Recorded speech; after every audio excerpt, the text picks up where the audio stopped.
de muita emoção. Muito bacana, né? Muito bacana.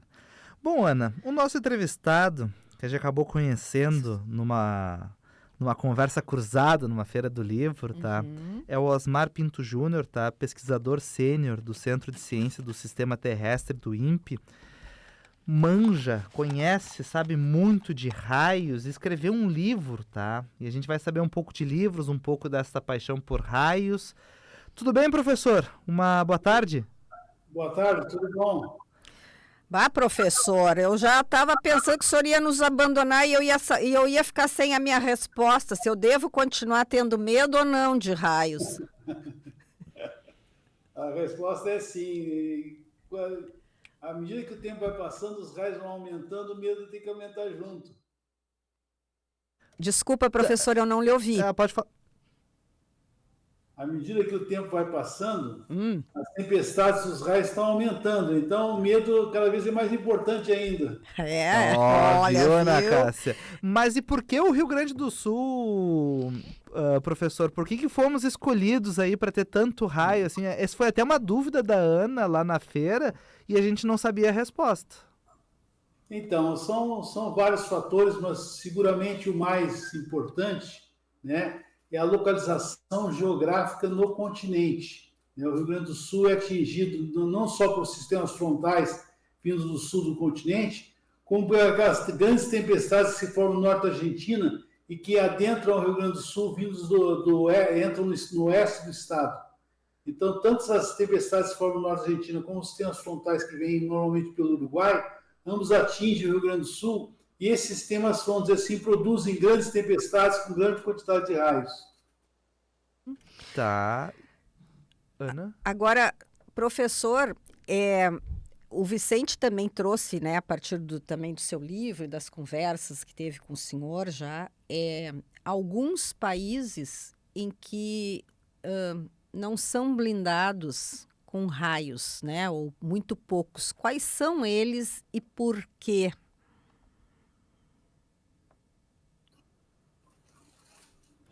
Acho que deu uma cortada na ligação do professor. Tá nos ouvindo agora, professor? Estou ouvindo de novo, sim. Agora voltou. Então, quais são os países em que não tem raio? Não tem raio, né? Porque tem muito menos. E por que isso acontece? Bem, essa pergunta é interessante porque eu comento isso lá no livro, né? No livro, exatamente. Então, o livro se passa na Porto Alegre do início do século XX, aquele período de 1899 até 1919. E uma das coisas que o livro é um livro de ficção, mas recheado de fatos reais, fatos científicos reais, fatos reais em relação a Porto Alegre também ao ambiente aí na cidade de Porto Alegre, inclusive com a fundação do Grêmio. Tudo isso é real, mas isso está inserido dentro de uma história ficcional. Mas respondendo a essa questão, naquela época se achava, por exemplo, que no Peru não havia raios, né? E outro país também, que agora o Egito, também não havia raios, porque depois se demonstrou que não é verdade. Hoje em dia, passados 100 anos, a gente sabe que hoje existem raios em praticamente todos os países, inclusive no Ártico e na Antártica. Lugares gelados com pouca incidência de raios, mas mesmo lá existem raios. Então, os raios estão disseminados em todo o globo, né? É claro que ocorrem preferencialmente na região tropical, é onde se insere o Brasil, que é a região mais quente, e o calor é a energia fundamental para a formação de tempestades e raios. Tá, então o Rio Grande do Sul tem mais incidência de raios do que o Nordeste, por exemplo. Exatamente. Se nós pegarmos o Brasil, né, se nós avaliarmos por estado, aí o estado do Amazonas, que também é o maior estado, é o que tem a maior quantidade de raios. Mas se nós considerarmos os estados, dividindo pela área do estado, para uniformizar, vamos dizer assim, o fato de ter alguns estados grandes e outros estados pequenos, o Rio Grande do Sul está entre os primeiros estados em termos de incidência de raios, junto com o Mato Grosso do Sul, junto com a própria Amazonas, né? E a incidência de raios no Rio Grande do Sul é maior na região oeste e sul, no sul, oeste, do que no leste. Na região norte tem exceções, que tem a região montanhosa, a região de Caxias, né? Caxias, Bento Gonçalves, assim por diante. E na costa leste, onde se situa Porto Alegre, é a região de menor ocorrência de raios do estado. Sorte que Porto Alegre é a cidade que tem maior quantidade de pessoas, é a região de menos incidência de raios. Então, isso já tem esse lado vamos dizer, de sorte. Mas mesmo sendo menos a incidência de raios no leste do estado do Rio Grande do Sul, no litoral, a incidência ainda é alta em todo o estado. Bom, os ouvintes perceberam que o professor sabe tudo de raio e o que acontece. Agora eu fiquei na dúvida, professor, de onde nasceu a ideia de escrever um livro, O Raio Azul, que o senhor estava na Feira do Livro, que, como o senhor havia comentado, mistura um pouco de ficção, um pouco de dados reais. Da onde surgiu essa sua ideia aí de escrever esse Raio Azul? Bem, é uma longa história, né? O primeiro livro que eu publiquei foi em 1996, um livro chamado Relâmpagos, que é o primeiro livro sobre os relâmpagos e os raios no Brasil, publicado no Brasil, em 96. De lá para cá, eu publiquei 5 livros, todos científicos. Esse primeiro era para o público em geral, publiquei alguns mais técnicos, um deles dos Estados Unidos, que era para cientistas, né? E aí, uns anos atrás, no 6º livro que eu publiquei, já faz uns 5 anos atrás, eu resolvi fazer uma avaliação dos raios na história do Brasil, desde 1500 até agora, e como que os raios apareciam nos diferentes acontecimentos da história do Brasil. Claro que isso me fez estudar muito a história do Brasil para eu publicar esse livro. E aí eu passei a me interessar também por história, né? Então, então estamos chegando perto do livro atual. Quando chegou a pandemia em 2020, né, subitamente todos nós ficamos, vamos dizer assim, presos dentro de casa, né? Uhum. E aí então me ocorreu a ideia de escrever um livro que juntasse ciência e história, como tinha sido no livro anterior, mas um pouco de ficção. Então fazer uma estreia pela ficção, uma coisa que eu nunca tinha escrito nada a respeito. Uhum. Então resolvi fazer essa mistura de ciência, história e ficção. E eu peguei, com o cenário de história, peguei Porto Alegre, eu sou de Porto Alegre, nasci em Porto Alegre, né? Morei aí até 23 anos quando eu vim para São Paulo. E então eu resolvi tomar Porto Alegre como cenário, resolvi fazer uma pesquisa ampla também sobre os fatos que deram origem ao Grêmio, como gremista que sou, né? E também coloquei no livro. Então, o livro mistura a história com o futebol da época, né, comparando, e depois a gente faz... É interessante para o leitor comparar como era Porto Alegre naquela época e como Porto Alegre é agora, 100 anos depois. Claro, Porto Alegre passou por uma nova pandemia, nós passamos pela nova pandemia da Covid, praticamente um século depois daquela pandemia da gripe espanhola, né, que ocorreu naquela época. Então, é mais uma... O livro também fala um pouco sobre a gripe espanhola que atingiu Porto Alegre. Então, é uma série de acontecimentos que se passam 100 anos atrás e que faz a gente pensar, faz a gente ser transportado para aquele mundo e, inevitavelmente, comparar como as coisas eram com o mundo atual, tanto no que se refere ao futebol, quanto aos hábitos da sociedade, das pessoas, as tecnologias e a ciência. O que se sabia, por exemplo, sobre raios na época e o que se sabe hoje. O livro não faz a comparação, o livro retrata as coisas como era na época. Então você vai ler, você vai saber o que se sabia naquela época. Aí você vai dizer, pô, mas isso aí não é verdade. Não interessa. Na época você achava que era. Ou seja, o livro faz a reflexão. Então, quando a pessoa lê o livro, e se ela tem um pouco de conhecimento agora sobre raios, ela vê a evolução, a grande vamos dizer, evolução no estudo de raios, na ciência em geral, né? Como as coisas mudaram, como a ciência evoluiu, como o conhecimento humano aumentou, agregou. E é claro que também, infelizmente, esse grande conhecimento científico que evoluiu, né, não traz na área social também, traz na área social grandes evoluções também, que a gente percebe pelo livro, a maior igualdade das pessoas, mas ainda falta muita coisa, né? A gente vê também que evoluiu a parte social junto com a ciência, junto com a tecnologia, mas ainda tem coisas que a gente não sabe, né? De ciência, não tem que evoluir na parte social e assim por diante. Professor, o senhor, um grande pesquisador, com uma titulação espetacular, pós-doutorado na Universidade de Washington, na NASA, enfim, é super, super credenciado. Pergunta, tem alguma coisa boa de raio?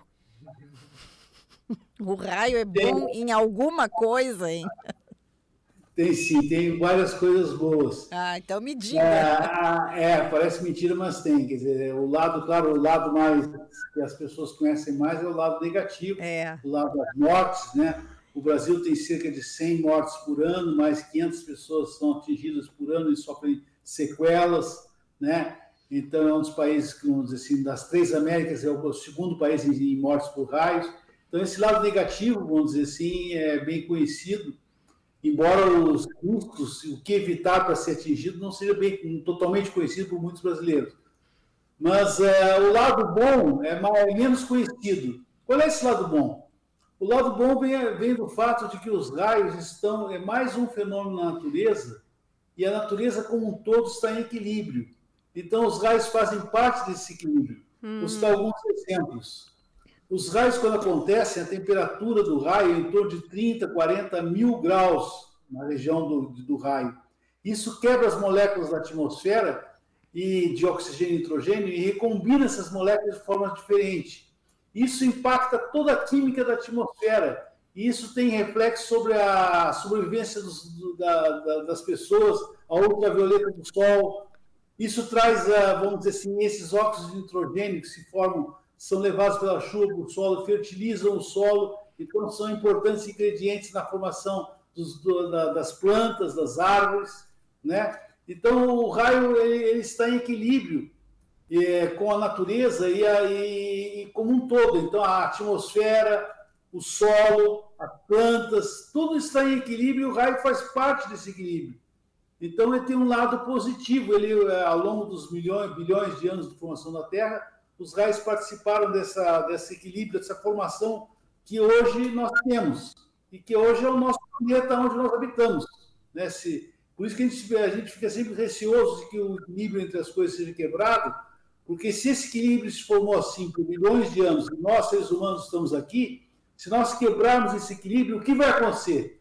Pode ser que o novo equilíbrio seja atingido e já não tenha mais condições de suportar a vida na Terra dos seres humanos como hoje suportam. Professor, e outra questão, se fala desde a Bíblia também, eu estou pegando ali assim muito das tempestades. Hoje, a gente, aqui também no Rio Grande do Sul, as tempestades têm sido muito avassaladoras. O que a gente pode esperar daqui para frente com essas mudanças climáticas, que é também uma das áreas de pesquisa do senhor? Sem dúvida, esse é um aspecto muito importante, né? Com as mudanças climáticas oriundas do aquecimento do planeta, né, as tempestades estão ficando mais fortes. E um exemplo claro disso é as tempestades que estão assolando o Rio Grande do Sul, né, com rajadas de vento cada vez mais intensas, com quantidade de raios cada vez maior, com chuvas cada vez maior. Então, esses eventos que aconteceram recentemente esse ano, em maio, em Porto Alegre, né, que dispensa comentários, né, da gravidade que foi o acontecimento, já é seguramente reflexo dessa intensificação das tempestades. E, infelizmente, a tendência é que esse tipo de evento, que pode causar grandes danos à sociedade, se repitam cada vez com uma frequência maior. Então, é um problema, vamos dizer assim, real, já não há mais dúvidas a respeito, né?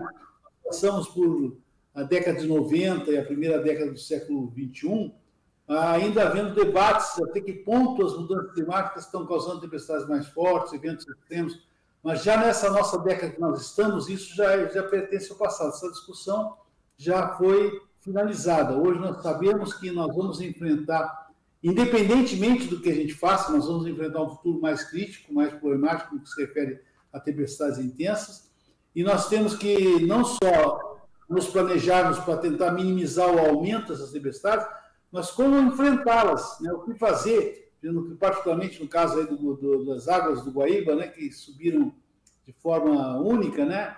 o que precisa ser feito e de forma rápida para que a gente evite que esses acontecimentos venham a acontecer novamente, causando grandes transtornos a toda a sociedade. Uhum. Professor, até voltando um pouco para o tema do seu livro, sobre a história do raio e como as pessoas têm essa relação com o raio. Eu sou de São Francisco de Paula, professor. E Sim. todo temporal que chegava lá na cidade, era obrigatório tirar tudo da tomada. Era aquela correria em casa, começou a ter que tirar tudo da tomada, etc., porque vai queimar as coisas. E eu tenho a impressão que hoje em dia não queima. Eu tô errado? Se queimava mais eletrodomésticos antigamente? O que acontecia, professor? Bem, está certo. Quer dizer, hoje as redes elétricas estão mais, vamos dizer assim, protegidas do que antigamente, né? Na maioria dos transformadores, você tem para-raios. Então, se um raio cai perto da rede elétrica, não precisa cair na rede elétrica, ele pode cair perto da rede elétrica, perto dos fios dos postes na sua rua. Se o raio cair, o raio induz corrente elétrica nos fios. Ele não precisa tocar nos fios, mas ele induz por campos eletromagnéticos correntes elétricas nos fios. E essas correntes elétricas entram nas casas e queimam os aparelhos.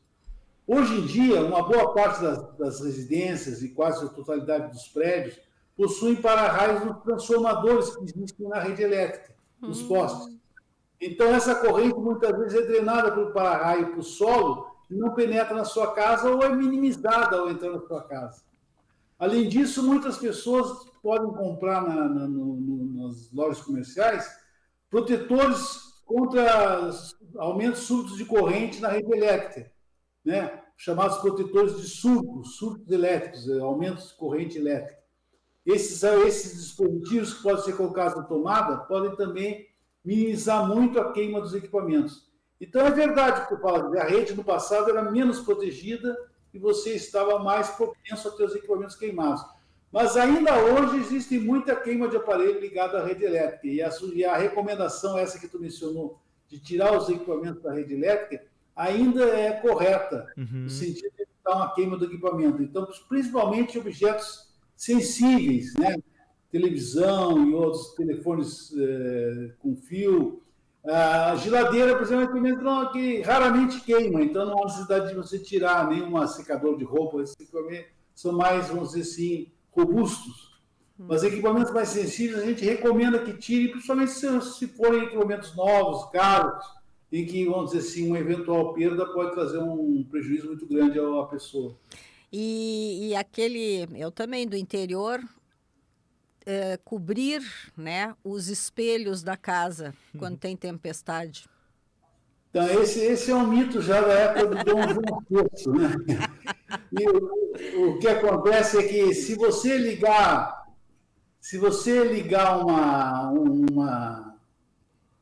uma luz na frente do espelho e desligar rapidamente, você vê o reflexo no espelho, e esse reflexo chega a outros locais próximos. Então, quando um raio acontece próximo do espelho, a luz do raio reflete no espelho e atinge observadores. Como tudo se passa de uma forma muito rápida, o observador acha que o raio veio do espelho, e por isso que ele acha que o raio foi atraído pelo espelho. Na verdade, foi uma reflexão da luz do raio no espelho que chegou a você. Esses dias, por acaso, coincidência, semana passada eu estava num shopping aqui em São José dos Campos, onde eu moro no estado de São Paulo, e tem uma árvore de Natal grande no shopping, bem grande, e na frente de um vidro de um espelho. E à noite, quando eles ligam as luzes da árvore, as luzes ficam piscando e se refletindo no espelho e indo para tudo que é direção. Então as pessoas ficam, mas o que está acontecendo naquele espelho? Ele está com luzes, é o reflexo da luz da árvore de Natal. É a mesma situação do raio. Viu? Interessante. Bom, então agora eu não vou mais. Não te preocupa. Não vou mais botar os lençóis, professor. Não vou mais cobrir meus espelhos. Isso, exatamente. Deixa só mais uma, Vicente. Não, eu ia perguntar. Pergunte, Anne. Tá, professor, aqui, ó, nós brigamos aqui, viu, pelas perguntas, professor, mas tem aí muitos bilionários, muitos não, né, poucos, mas que já estão aí se preparando construindo foguetes, tal, porque diz que pretendem explorar e se mudar para novos planetas. Será que esse será o nosso futuro? Nós vamos ter que abandonar esse planeta aqui? Nós não, porque eu já vou ter passado para outra, né? Nossa, Ana. Bom, Vicente, Tá, mas tudo bem. mas será que as novas gerações, esse planeta ainda vai continuar, professor? Olha, essa é uma pergunta difícil, que faz a gente projetar as coisas para séculos à frente, né? É. A minha impressão hoje é que ainda nós estamos longe de uma situação como essa, né? Apesar de todos assim, o aumento desses eventos extremos que deve vir, né? Isso não vai ser uma catástrofe muito grande, infelizmente vai morrer muita gente, né? Mas eu não acredito que num curto prazo venha extinguir a humanidade. Uhum. Então, em algumas cidades as pessoas têm que sair por causa que estão debaixo d'água, em outros locais podem ser abandonados por situações extremas, mas eu acho que nós, seres humanos, somos muito resilientes e somos muito adaptáveis. Então, eu acho que nós, como seres, como a raça, não individualmente a pessoa, mas como um todo, eu acredito que nós vamos sobreviver ainda muitos séculos nesse planeta. Agora, se daqui 1000 anos, as coisas aí é difícil a gente falar. Em função da tua pergunta, poderia surgir essa questão, será que daqui 1000 anos nós podemos estar morando na Lua ou em Marte? Não acho que seja impossível, acho que é uma possibilidade viável, né? Que a parte dos seres humanos vá para a Lua, vá para morar em Marte, em outras condições, mas seguramente lá vai encontrar também suas dificuldades, né? Então, eu sou otimista. Dizem que depois de uma certa idade a gente é otimista, mas no meu caso não, porque eu sempre fui otimista desde jovem.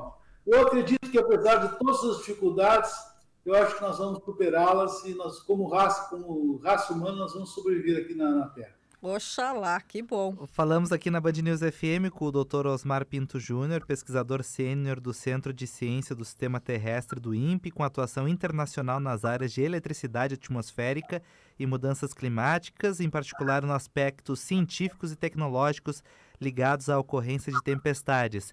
Ele que também é um gremista, morador do interior de São Paulo. Com o perdão da invasão, professor, mas o que tu foi fazer no interior de São Paulo? Foi uma boa pergunta. A resposta, na época eu me formei em engenharia eletrônica em Porto Alegre, né? Eu tinha muito interesse em estudar ciências espaciais, né? Conhecer mais os planetas, o Sol, a atmosfera. E na época, no Rio Grande do Sul, não havia nenhum centro, nenhuma universidade, nada de estudos a respeito. Então, eu fui para o INPE, o Instituto Nacional de Pesquisas Espaciais, em São José dos Campos, fazer mestrado e doutorado. Aí, estudei essas ciências espaciais, e aí, quando eu fui fazer pós-doutorado nos Estados Unidos, mas não havia nada no INPE, não havia nenhum estudo sobre raios específicos. Eu fui conhecer a pesquisa sobre raios nos Estados Unidos no meu pós-doutorado. Aí, quando eu fiz pós-doutorado nos Estados Unidos, o primeiro na Universidade de Washington, é que eu fiz pós-doutorado e aí me especializei em raios. E aí, quando voltei para o Brasil, aí fundei um grupo de eletricidade atmosférica no INPE, e aí que começou as pesquisas sobre raios no Brasil, porque naquela época não se sabia nada no Brasil, praticamente, a respeito de raios. E ao longo desses, vamos dizer assim, 30 anos, a gente foi evoluindo bastante e formando muita gente. Eu hoje tenho praticamente uns 30 alunos, doutores, que fizeram doutorado sobre minha orientação, espalhados pelo Brasil, alguns deles na Europa, outros nos Estados Unidos. Então, aí a gente, como o conhecimento vai se propagando, né, de uma pessoa para outra e vai se diluindo na sociedade em diferentes lugares, entendeu? Então, hoje, com isso, felizmente, o Brasil hoje tem bem mais conhecimento, né? Hoje, praticamente, pesquisadores brasileiros participam das principais conferências internacionais sobre raios no mundo inteiro, né? Nós temos tecnologias, vamos dizer assim, similares a países do primeiro mundo. Então, hoje, o quadro que começou há 30 anos atrás, que havia, vamos dizer assim, uma ignorância, né, no sentido de falta de conhecimento, uma ignorância muito grande sobre o assunto, hoje já não é o caso. Hoje, o Brasil já existe, vamos dizer assim, bastante informação a respeito das tempestades e raios. E vem numa época importante, né, para estudar essas tempestades que estão causando tantos estragos aí no Rio Grande do Sul, recentemente em São Paulo, no Rio de Janeiro também nós tivemos tempestades muito fortes, causando grandes estragos, e o conhecimento que se tem sobre raios ajuda a entender essas tempestades e, obviamente, entender elas significa nos proteger melhor em relação a elas. Professor, eu preciso assim, só porque você vai me matar agora, mas se o senhor tiver que escolher um planeta para morar fora da Terra, qual será? Essa é uma pergunta boa, né? Vai eu acho que o que tem mais condições de, vamos dizer assim, de certa forma, semelhanças com a Terra é Marte, né? E claro que vai ter que precisar de uma adaptação, mas tá mais próximo, não está tão longe do Sol quanto os outros planetas, quanto alguns outros planetas, nem tão próximo quanto outros. Então é uma situação, vamos dizer assim, similar. Mas eu prefiro ficar morando aqui na Terra, viu? É o otimista, Ana. Viu só? E particularmente gosto muito do Rio Grande do Sul, minha terra natal, então costumo ir aí ao Rio Grande do Sul. Esse ano já tive 2 vezes aí, tive um pouco antes, em março, um pouco antes do evento de maio, das enchentes, e voltei aí na Feira do Livro agora. Por coincidência, quando cheguei na Feira do Livro, eu embora tenha morado em Porto Alegre até os 23 anos, nunca tinha ido na Feira do Livro em Porto Alegre. E agora, quando eu fui na Feira do Livro pela primeira vez, eu tenho 70 anos de idade, e quando eu chego lá, me falam que é a edição 70 da feira. Eu falei, pô, a feira começou no ano que eu nasci. Que bacana! Que bacana isso. Infelizmente, eu acabei conhecendo a feira, gostei muito da feira, achei um local muito bacana, muito arejado, as pessoas muito à vontade. Eu gostei muito do evento lá em Porto Alegre, diferente de outras feiras que eu já tinha ido no Rio e São Paulo. Gostei muito da feira e pretendo, se possível, voltar a prestigiar a feira em outros anos. Então, professor, esperamos lhe ver outros anos aqui em Porto Alegre. Muito obrigado pelo seu tempo aí, ter conversado conosco. Sucesso, bom trabalho aí, bons raios azuis do Grêmio, que está precisando também de muita energia, né, professor? Até uma próxima. Até uma próxima.